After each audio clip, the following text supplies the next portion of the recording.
से ठीक पहले प्रधानमंत्री मोदी ने देश के और बिहार के युवाओं को बड़ी सौगात दी। पीएम मोदी ने दिल्ली में विज्ञान भवन में आयोजित कार्यक्रम में युवाओं से सीधे संवाद किया और 62,000 करोड़ रुपए से ज्यादा की योजनाओं का शुभारंभ भी किया।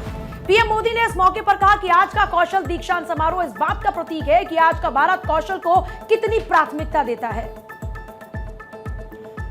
प्रधानमंत्री नरेंद्र मोदी ने पीएम सेतु योजना का शुभारंभ किया और इस योजना से देश भर के 1000 से ज्यादा आईटीआई को इसका फायदा होगा। इससे आईटीआई को अपडेट किया जाएगा और योजना के तहत ट्रेनिंग एक्सपर्ट यहां आएंगे, नई मशीनें यहां आएंगी और करिकुलम की भी इससे अपडेट किया जाएगा और ये योजना भारत की स्किल डिमांड से जोड़ेगी। आपको बताएं कि पीएम ने कहा कि देश 2 दशक पहले बिहार में शिक्षा व्यवस्था तबाह थी। ईमानदारी से ना स्कूल खुलते थे और ना ही भर्तियां होती थी।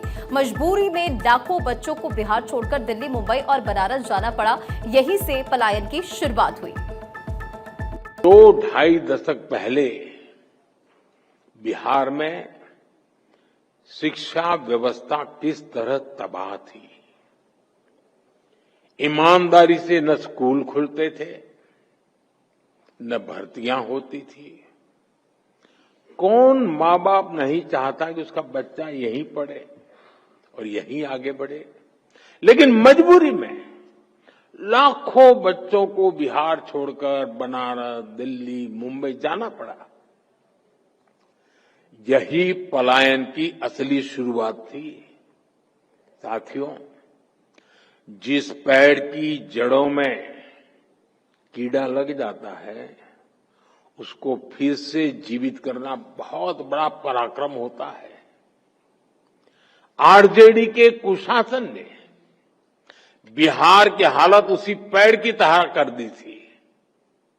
सौभाग्य से बिहार के लोगों ने नीतीश जी को सरकार का दायित्व सौंपा और हम भी सभी साक्षी हैं कि कैसे एनडीए की पूरी टीम मिलकर बिगड़ी हुई व्यवस्थाओं को फिर पटरी पर लाई। प्रधानमंत्री मोदी ने बिहार जोड़ी भारत स्किल लैब का उद्घाटन किया। इस दौरान पीएम मोदी ने बिहार के बदलते हालात की जानकारी देते हुए बताया कि बिहार में नए स्किल ट्रेनिंग यूनिवर्सिटी, अन्य विश्वविद्यालयों की सुविधाओं का विस्तार, युवाओं के लिए बिहार आयोग, 1000 युवाओं को सरकारी नौकरी का नियुक्ति पत्र, ये सब बिहार के युवाओं की ग्रोथ की गारंटी है। आज बिहार में स्पोर्ट्स के नेशनल और इंटरनेशनल इवेंट्स हो रहे हैं। साथियों, बिहार सरकार ने बीते 2 दशकों में 50 लाख नौजवानों को बिहार में रोजगार से जोड़ा है। बीते कुछ वर्षों में ही करीब 10 लाख पक्की सरकारी नौकरियां बिहार के नौजवानों को दी गई है। आप शिक्षा विभाग में ही देखिए कितने बड़े पैमाने पर शिक्षकों की भर्तियां हो रही है। पिछले 2 वर्षों में ही 2.5 लाख से अधिक शिक्षकों की नियुक्ति बिहार में हुई है। इससे नौजवानों को नौकरी मिली और शिक्षा व्यवस्था का स्तर भी ऊपर उठा।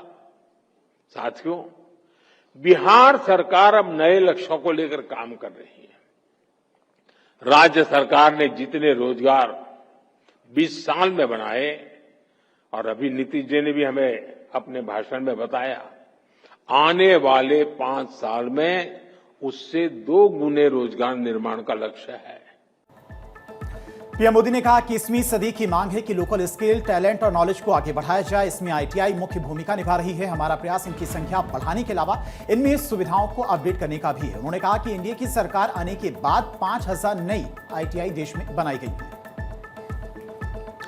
और बिहार विधानसभा चुनाव को लेकर सियासी सरगर्मियां तेज हैं। इस बीच मुख्य चुनाव आयुक्त ज्ञानेश कुमार के नेतृत्व में चुनाव आयोग की टीम बिहार के दौरे पर है। पटना में मुख्य चुनाव आयुक्त ज्ञानेश कुमार की अध्यक्षता में सभी पॉलिटिकल पार्टी के साथ चुनाव आयोग की अहम बैठक भी होती है और इस बैठक में बीजेपी ने चुनाव आयोग से बिहार में 2 फेज में चुनाव कराने की मांग की है। बीजेपी प्रदेश अध्यक्ष दिलीप जायसवाल ने चुनाव आयोग से मांग की है कि 2 फेज में चुनाव कराए जाए, क्योंकि ज्यादा फेज होने से मतदाताओं को परेशानी होती है। और इसके साथ ही उन्होंने तर्क दिया कि ज्यादा फेज में चुनाव होने से उम्मीदवार के ज्यादा पैसे खर्च होते हैं। बिहार बीजेपी ने चुनाव की घोषणा के 28 दिन बाद चुनाव कराने की मांग की है। बैठक से पहले चुनाव आयोग की तरफ से राष्ट्रीय और राज्य स्तरीय मान्यता प्राप्त सभी सियासी दलों से मीटिंग में शामिल होने की अपील की गई थी।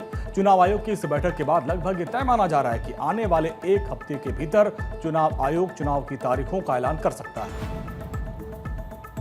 चुनाव आयोग की बैठक में बीजेपी, कांग्रेस, आरजेडी और जेडीयू के नेता शामिल हुए। जल्द ही चुनाव आयोग में बिहार में चुनाव की तारीखों का ऐलान कर सकता है। अगर बिहार के पिछले विधानसभा चुनाव की बात की जाए तो ये 2020 में 3 चरणों में वोटिंग कराई गई थी। इसके अलावा 2015 के चुनाव में 5 चरणों में पूरा चुनाव संपन्न हुआ था।